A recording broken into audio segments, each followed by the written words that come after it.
समय में मुकेश अंबानी की नेटवर्थ है $54 बिलियन और अनिल अंबानी की नेटवर्थ है $2 बिलियन। मुकेश अंबानी अभी दुनिया के टॉप 10 रिचेस्ट पर्सन में से एक है और अनिल अंबानी इस लिस्ट के आसपास भी नहीं है। दोनों भाइयों के बीच $52 बिलियन का डिफरेंस है। जी हाँ दोस्तों, $52 बिलियन।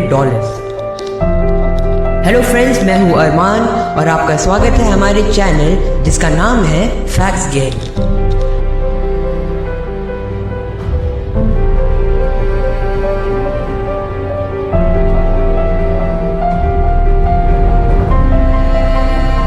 आज की इस वीडियो में हम जानेंगे कि कैसे दोनों भाइयों की संपत्ति में इतना बड़ा अंतर आया जबकि इनमें प्रॉपर्टी बराबर बटी थी।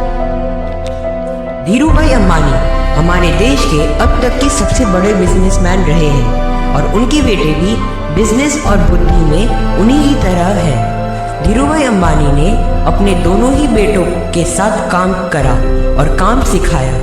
मुकेश अंबानी और अनिल अंबानी दोनों ही तो सिल्वर स्पून के साथ पैदा हुए थे, लेकिन उसके साथ साथ दोनों ही बहुत मेहनती थे। इस बात पर आप तो विश्वास करते ही होंगे कि किस्मत के साथ साथ आपको मेहनत की भी जरूरत होती है। धीरूभाई अंबानी ने कोई विल तैयार नहीं की थी जिससे हमें पता चले कि उनकी डेथ के बाद रिलायंस को कौन संभालेगा। 2002 में धीरूभाई की डेथ के बाद रिलायंस इंडस्ट्रीज के चेयरमैन बने बड़े भाई मुकेश अंबानी और वाइस चेयरमैन बने अनिल अंबानी। उस टाइम रिलायंस इंडस्ट्री की नेटवर्थ थी $6 बिलियन। अनिल अपने बड़े भाई मुकेश की बहुत इज्जत करते हैं और मुकेश अंबानी के चेयरमैन बनने से उन्हें कोई प्रॉब्लम नहीं थी। लेकिन जब मुकेश ने अनिल को रिलायंस बोर्ड से निकालने की कोशिश की तो दोनों ही भाइयों में टेंशन बढ़ने लगी और उनकी वाइफ के बीच भी टेंशन बढ़ने लगी थी।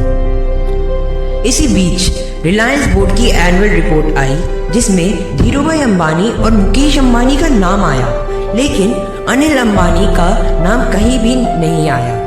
इसी के बाद दोनों भाइयों में टेंशन और बढ़ने लगी। एक समय था जब दोनों भाइयों को कॉरपोरेट सेक्टर के राम लक्ष्मण कहा जाता था, पर अब साफ होने लगा था कि दोनों भाइयों के बीच बंटवारे को लेकर टेंशन जरूर है। अनिल ने कभी मुकेश के चेयरमैन होने पर आपत्ति नहीं जताई, बल्कि अपने लिए कंपनी में एक कंफर्टेबल हिस्से की मांग करी।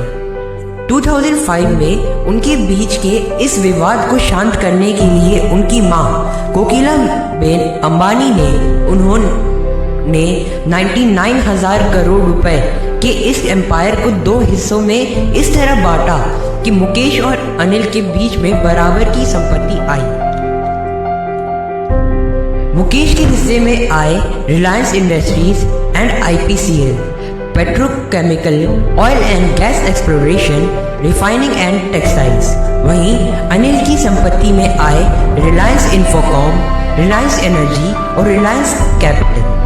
अनिल के इस हिस्से में इंफोकॉम आने की वजह से मुकेश इंफोकॉम के सेक्टर में काम नहीं कर सकते थे और उनके बीच एक नॉन कॉम्पीट क्लॉज था जिसकी वजह से वे 2010 तक एक दूसरे के खिलाफ कोई भी कंपनी शुरू नहीं कर सकते थे। इसलिए मुकेश अंबानी इंफोकॉम की फील्ड में कुछ भी नहीं कर सके थे।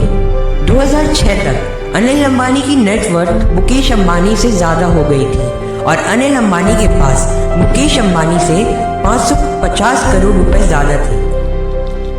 फिर 2010 के बाद नॉन कम्पीट क्लॉज खत्म हो गया और मुकेश अंबानी ने अपना सारा पैसा इंफोकॉम इंडस्ट्री में लगा दिया। उन्होंने अगले 7 सालों तक 4G नेटवर्क सेटअप करने में लगा दिए और फिर 2016 में अपनी मेहनत को पूरे देश के आगे रखा और उसको नाम दिया रिलायंस जियो सिम्स की भरमार रिलीज होते ही पूरे देश में हो गई और एक आम इंडियन कस्टमर इससे बहुत खुश था। अब हर कोई नेट यूज कर सकता था। जियो के कॉम्पिटिटर्स को बहुत बुरा समय देखना पड़ा। दूसरी ओर अनिल अंबानी की इन्वेस्टमेंट्स ने उन्हें ज़्यादा खास प्रॉफिट नहीं दिया। फिर भी अनिल अंबानी ने अपने पैसे नेवल और डिफेंस सेक्टर में इन्वेस्ट किया और उन्हीं ने रिलायंस मैन्युफैक्चरर्स ने मुंबई मेट्रो की पहली लाइन को स्थापित किया था। आज दोनों भाइयों की नेटवर्थ के बीच में $52 बिलियन का अंतर है और दोनों के पास हमारे देश के लिए बहुत अच्छे प्लान्स भी हैं। हम ये उम्मीद करते हैं कि दोनों ही भाई अपने बिजनेस में बहुत तरक्की करें, क्योंकि उससे हम इंडियंस का ही प्रॉफिट है, डायरेक्टली और इनडायरेक्टली। उससे हमारे देश की ही इकोनॉमी को फायदा होगा। तो फ्रेंड्स, आज की वीडियो में बस इतना ही। Hope you like this video. Till that time, like this video, subscribe to our channel and don't forget to click the bell icon, and please share this video with your friends and families. Thank you. Jai Hind.